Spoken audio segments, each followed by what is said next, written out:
Max hospital Vaishali ने बुंदेलखंड के मरीजों की सफलता की कहानियों के माध्यम से रोबोटिक जॉइंट रिप्लेसमेंट सर्जरी के बदलावकारी प्रभाव को किया रेखांकित। झांसी में 15 जून को advance robotic joint replacement surgery के लाइफ चेंजिंग बेनिफिट्स के प्रति जागरूकता बढ़ाने के उद्देश्य से max super speciality hospital Vaishali ने आज एक जागरूकता सत्र का आयोजन किया है। इस अवसर पर max super speciality hospital Vaishali के ऑर्थोपेडिक्स एवं रोबोटिक ज्वाइंट रिप्लेसमेंट सर्जरी विभाग के डायरेक्टर डॉक्टर अखिलेश यादव उपस्थित रहे। उनके साथ झांसी की श्रीशरा शिवहरे और लक्ष्मी सिंह भी मौजूद रही, जिन्होंने मैक्स हॉस्पिटल वैशाली में सफलतापूर्वक ज्वाइंट रिप्लेसमेंट सर्जरी करवाई और अब सक्रिय तथा पेन फ्री लाइफ जी रहे हैं। इसी तरह श्रीशरा शिवहरे वर्ष 2024 से दोनों घुटनों में गंभीर आर्थराइटिस की समस्या से जूझ रहे थे। उन्हें चलने फिरने में कठिनाई होती थी और रात में असहनीय दर्द का सामना करना पड़ता था। स्थिति बिगड़ने के साथ सामान्य गतिविधियां भी चुनौतीपूर्ण हो गई थी। उन्होंने रोबोटिक बाइलेटरल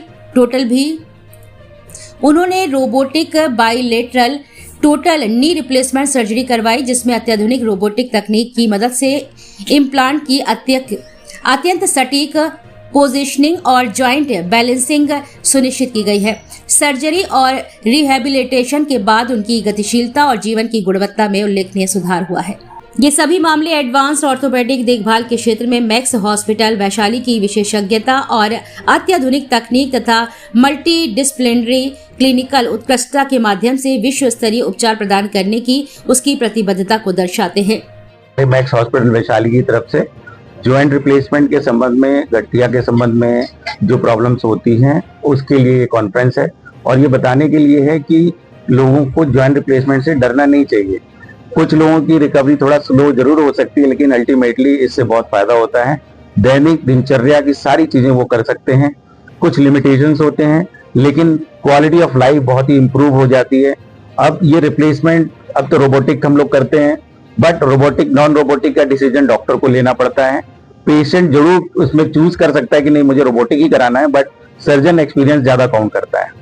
रोबोटिक का role no doubt precision and perception ये सब अच्छा रहता है, बट अल्टीमेटली जैसे मैं बार बार बोल रहा हूँ, सर्जन एक्सपीरियंस काउंट्स। तो सर्जन ड्राइविंग सीट पे सर्जन ही होता है। रोबोटिक सर्जरी क्या है?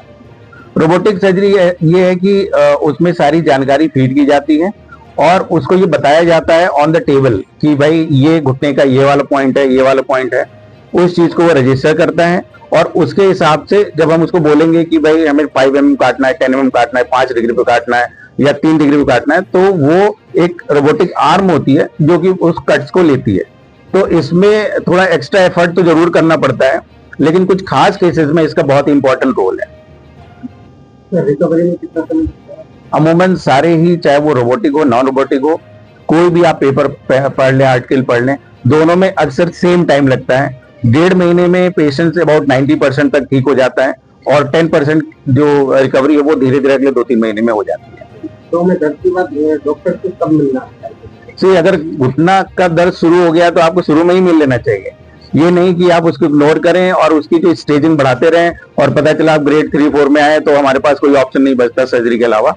तो अगर किसी को नॉर्मल उठने बैठने में प्रॉब्लम हो रही है, कहीं बहुत देर बैठ गया, चलने में प्रॉब्लम हो रही है, तो वो डॉक्टर को जरूर सलाह ले और डॉक्टर ही एक्सरे करा के या कुछ ब्लड टेस्ट करा के डायग्नोज करेंगे कि ये इनकी आर्थराइटिस है भी कि नहीं है और ये किस स्टेज में है। अकॉर्डिंगली अगर उस स्टेज में हम ट्रीट कर लेते हैं तो हम इसको आगे बढ़ने से रोक सकते हैं।